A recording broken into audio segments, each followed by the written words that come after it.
Okay, so earlier this winter we dug out the Puma 340 here, and it was running rough, and I just discovered that we've got a carburetor problem. The float's obviously either stuck or the valve needs to be changed out. So I figured I'd make a video on how to clean this carburetor here, because this carburetor is going to be very similar to lawnmower carburetors, dirt bike carburetors, other snowmobiles and so forth. So they're all pretty much the same, different sizes and jets and so forth, but the process is going to be very similar. So I'm going to go ahead and start ripping this thing out of here, and we'll show you how to take it apart and clean it. Alright, so I hauled the sled inside here in the garage. I'm going to start removing this. This throttle assembly here, I've had mine off because I used ether to get it started. You may have to take some channel locks or something if you haven't had this off. And when you pull this out, you want to be a little bit careful, because there's a spring that retains the cylinder onto the end of the cable, and if you compress that spring, the mechanism can actually come off, and there are usually some small washers and things that could be lost. There's a little plate in here. I don't know if you can see that. We could take a closer look at it later. And you can see the end of the cables right here. And if we compress the spring and the cable moves over, that's how you release this throttle cylinder mechanism. Okay, I've got to release the fuel line, which is this one, and it's odd. There are no. There's usually a spring clamp on these or something, but there's not on this one. Sometimes you've got to, if it doesn't pull right off, you might want to take some pliers and just try to give it a spin. It's just been on there for a long time. Sometimes they're real brittle too. Alright. Okay. So this tube here is an overflow, and this tube here is an overflow as well, so we can leave those on there. We've got to release the choke, which is on the other side. Let me get a wrench here.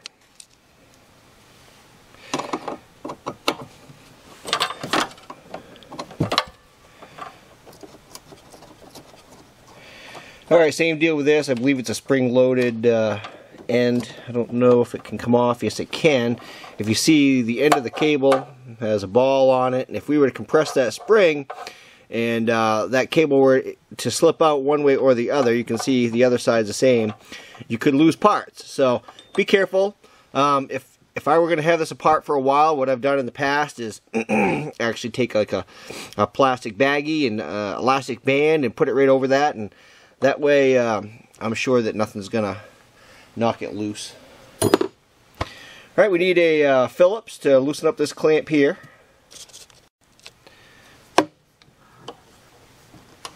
I'm hoping we're going to have enough play in these boots here. This one goes to the air cleaner, and this obviously goes into the cylinder intake to get this carburetor out. Otherwise, we're going to have to release this mechanism here, and it's a couple of Allen wrenches. But typically, there's enough play to where you can actually get the back end of the carburetor out. I don't know if you can see that. If this rubber is all dried and cracked, you may not want to do it this way. So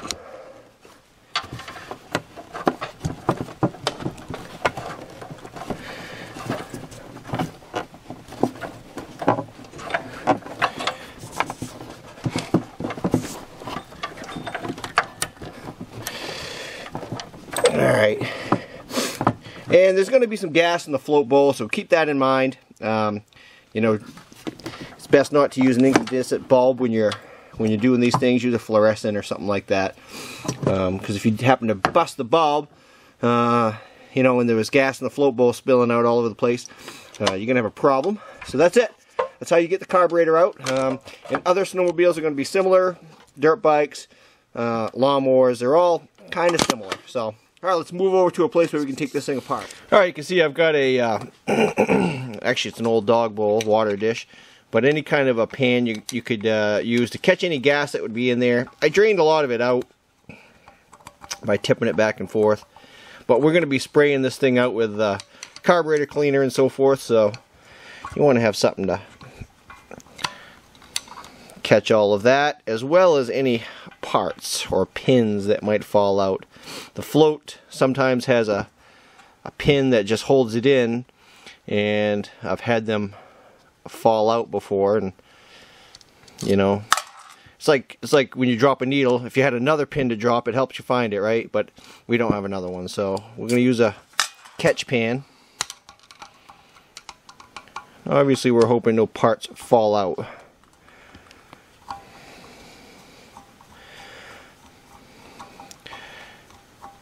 This is a pretty common problem on older you know, dirt bikes, lawnmowers, especially gravity feed. This actually has a fuel pump, but on gravity feed systems, you know, what you'd notice is obviously gas actually just running out of the overflow tube all the time.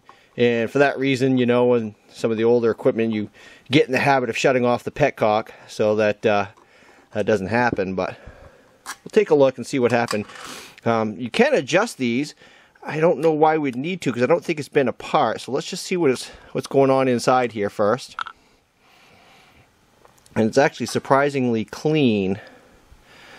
So maybe it is just a matter of adjustment, or the needle valve is worn. You can actually see when we pull it out sometimes where it seats, and sometimes you've got to bend this tab up a little bit more to close it. But let's go ahead and get something to knock this pin out. This is the pin I was talking about right here,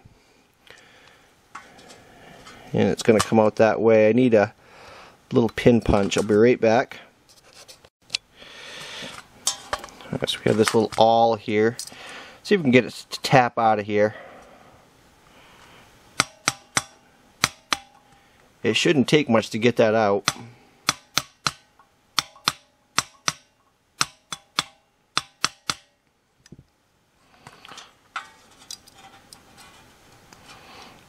I say it shouldn't take much to get that out.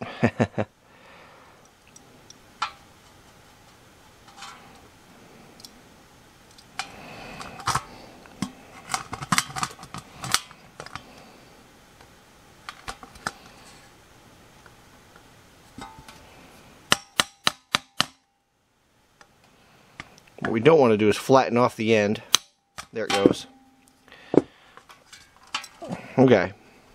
So anytime you take something like this apart, I usually do it kind of slowly, because you don't know if something else is going to fall out, for example, and there are none, but if there were bushings in here or anything like that. But it's just a good matter of practice to leave yourself a path to get back where you started. That's the pin. I've seen them before. They're not flattened off on one end, and I've actually seen them come out on their own. Okay, so what we could do, if we have to, is we could actually bend this tab here, and you can see where it, maybe you can't, but I can see where it pushes against the needle valve. And what happens is the floats, these two mechanisms here float up, and they actually push against these arms on the side. You can actually see where they're pushed, and it actually shuts off the gas when it's full. And this is the needle valve. And what you can see sometimes, and maybe you can't see on the camera as much as I can. Let's take a look. And actually this doesn't look bad at all. I'm surprised. I thought it would be much more gummed up. And sometimes you can actually see a ridge that's formed on this needle valve, and that's from it being inserted and then removed and inserted and removed, you know, over the years. But I don't see that that's the case. This actually looks pretty good to me. So let's go ahead and just continue cleaning this carburetor out. I'm going to put this needle valve in here. And again, anytime you're, you know, working with something like this with small pieces, pay attention, make sure no other pieces are dropping out and so forth, because it's important to know where those go. Let me get some carburetor cleaner, and we'll just start spraying this down. The other thing we can do is remove all these jets and spray carburetor cleaner throughout, because I mean this thing is actually looking really clean. So I'm thinking that we'll probably bend the tab up for the floats, but while we have it apart, we might as well clean it all out. So let me get some cleaner and a nozzle. And this stuff is quite stinky, so you don't want to do this in your house necessarily. And also, when you spray into here, it's apt to splash back up and get you maybe in the eyes. So be careful, use safety glasses, or just, you know, be aware, I guess, more than anything.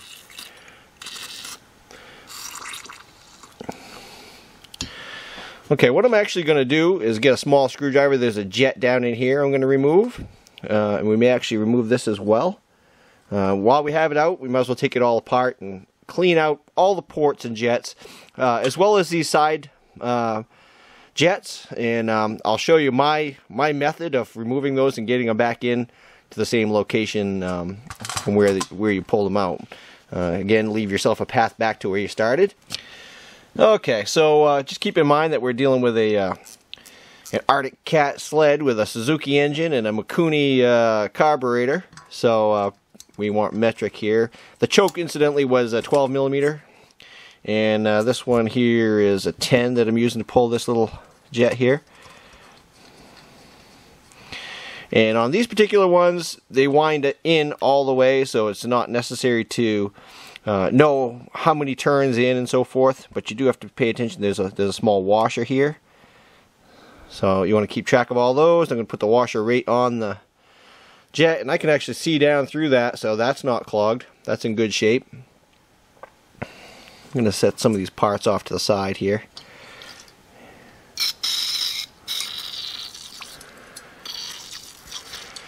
Alright, let me get a small socket for this one.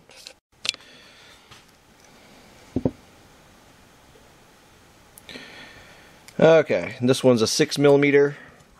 And keep in mind, had I purchased a kit, a carburetor repair kit, a rebuild kit, you know, the process of installing that kit is going to be very similar. That's kind of why I'm going through this. This is probably not necessary for this particular problem.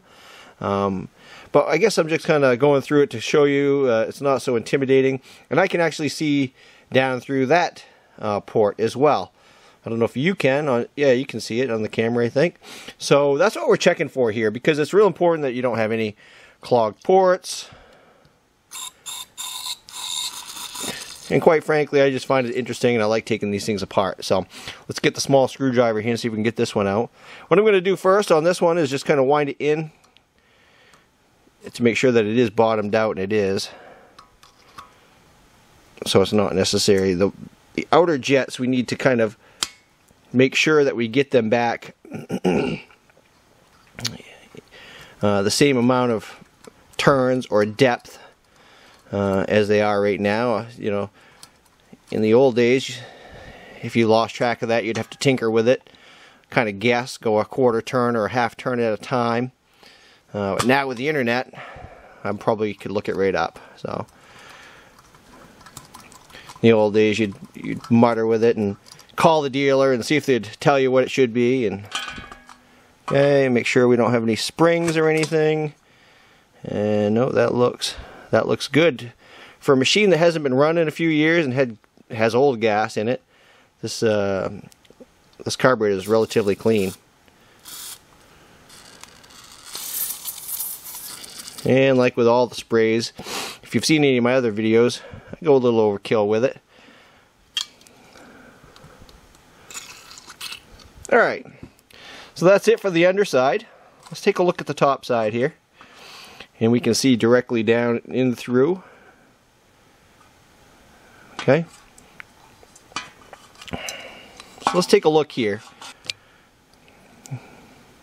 Okay, what I'm going to do is just mark. This is a vertical screw here. We know it's directly vertical. And what I'm going to do is actually just kind of wind it in half a turn. So there's a half a turn. There's one turn. So it's just about a turn and actually not even a quarter. Okay, so I'm bottomed out right now. So when I put this back together, what I'm going to do is bottom the screw out. I'm going to come back to this location and then go another full turn, because that's where it is now. Okay, that's not to say that's where it should be, but again, just leaving myself a path back to where the vehicle runs. I mean, the snow sled runs. So now we can go ahead and pull it out. And you want to be careful. I believe there's going to be a spring on here, which again is why we're using like a catch pan. And there is a spring. Okay, so we want to clean that up.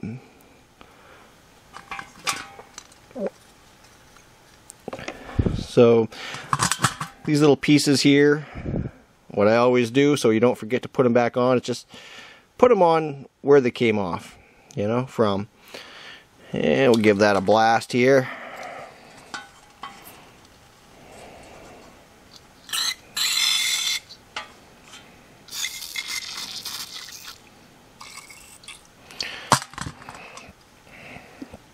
Alright, so we can do the same thing with the idle, even though, you know, we pretty much know what the idle does, and we should be able to adjust that when the machine, you know, gets running. So, but the idea is we want to get it running. So, again, I'm kind of pointed in this direction here. There's a half a turn, there's a full turn, there's a turn and a half, there's 2 turns, 2.5 turns, 3 turns, 3.5 turns, 4 turns. So we're just over 4 turns, about the same deal. So what I would do is I'm going to bottom that out, back it up to where it's pointing toward the N in Made in Japan, and then I'm going to go out 4 turns. You know, this is when I put it back together. So it's just a way of, I guess, putting back the jets to where they are. Now, that doesn't mean that somebody hasn't changed them along the way, but at least we know we're back to where we started. And again, there's a spring on here. Don't lose it. And that's a big port. You can see right down through it. Okay, so what I'm going to do now is just go ahead, and you don't need to watch this. I'm going to clean this all up. I'm going to use more cleaner. I'm going to hit all of these, anything that looks like a port. You know, but although this carburetor is extremely clean compared to what I thought it was going to be, I'll clean it all up and then we'll put it back together, and I'll show you how we're going to bend this tab, and then we'll put it in the sled, and hopefully it's not going to be spewing gas all over the place. So let me get it cleaned up and we'll get it back together. Alright, so let's put it back together here. Let me speed through this part because you already saw me take it apart. So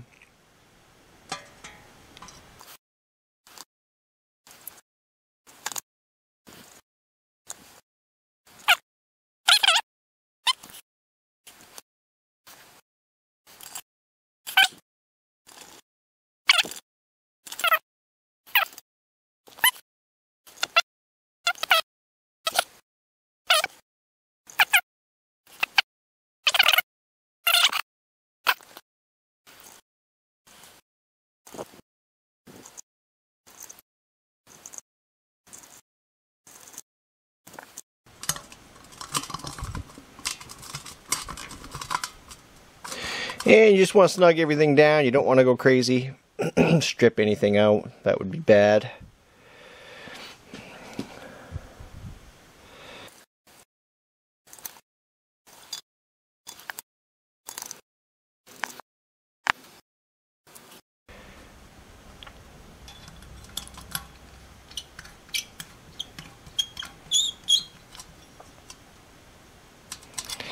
Alright, so again, this needle valve sits in here, and this is spring loaded in itself, you can see. So I'm just going to drop it in there, and again, I was looking for a ridge. Sometimes you see a ridge right here, be an indication that it's worn pretty well, but I don't see it.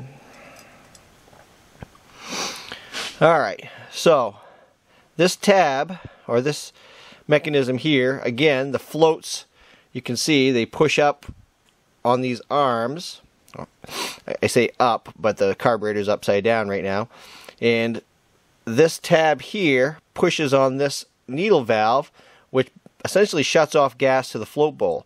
So once this bowl is full, these float up, push these arms, this tab pushes up on this needle valve, and that's what stops the gas.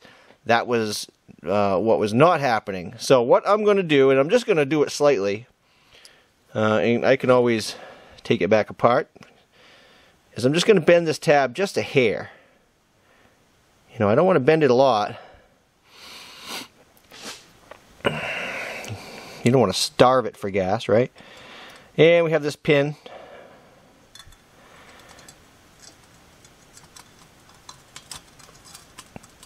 Make sure it gets in there all the way. I'm just going to give it a little love tap. So it was on there pretty well, pretty good actually.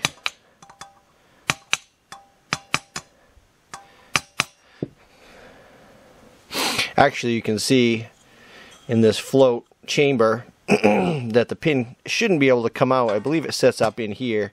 So once it's in there, the pin can't come out. So, alright, let's put the float chamber back on here. And I cleaned it all out, you can see, pretty well. It wasn't really that dirty. There is a gasket too, keep track of that. I didn't pull it, because I don't want to buy a new one. Okay, and you have these little retaining clips for the overflow tubes, and you want to hook those back up.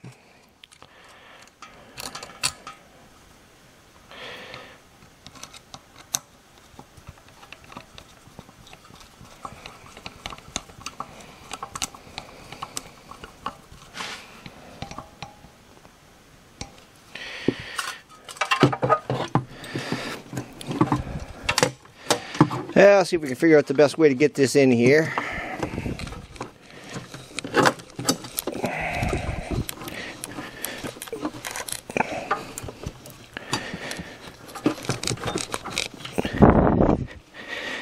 Alright, I've got the front in, and then the back we're going to have to try to pull out around. Alright, it's not too bad actually. I've got one side on. And I don't want to puncture that, obviously, or rip it, or crack it. Let me get on the other side here. Okay, so what I discovered was that this tube here, which I don't believe is an overflow, I'm not exactly sure of the purpose of it, was split. And on the bottom of the tube it actually had a stopper, so I'm not entirely sure what that purpose of this is, unless it was a way to drain the float bowl. If somebody knows what this is, tell me. Leave a comment. Luckily I had some spare fuel line around, which is much more rugged than what was there. And I'm going to use a real clamp on it. Alright, spin this back around, hook it all up, and see if we get any leaks. Alright.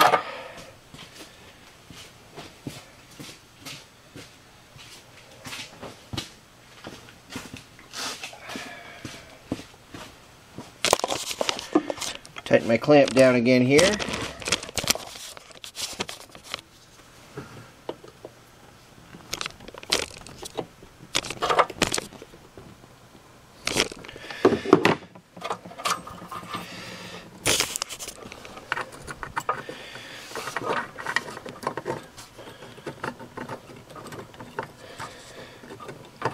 Oops.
Well, let's move the camera and give it a shot, see if we have any leaks.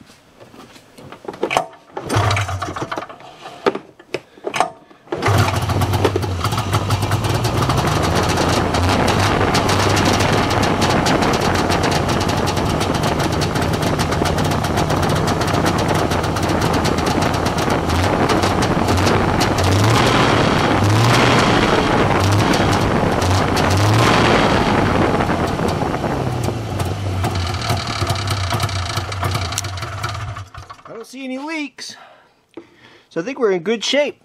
I just need to get some fresh gas, some fresh plugs, and I think this thing will be running better. Maybe tweak the jets on the carburetor a little bit. So hopefully this video has been helpful.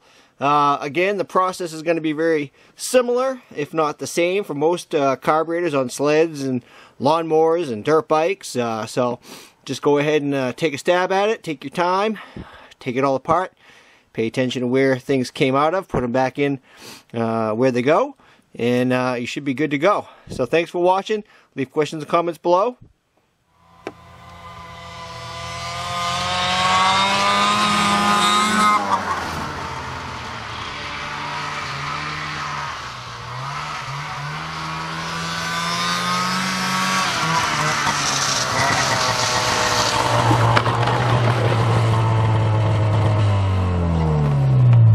Alright, thanks for watching.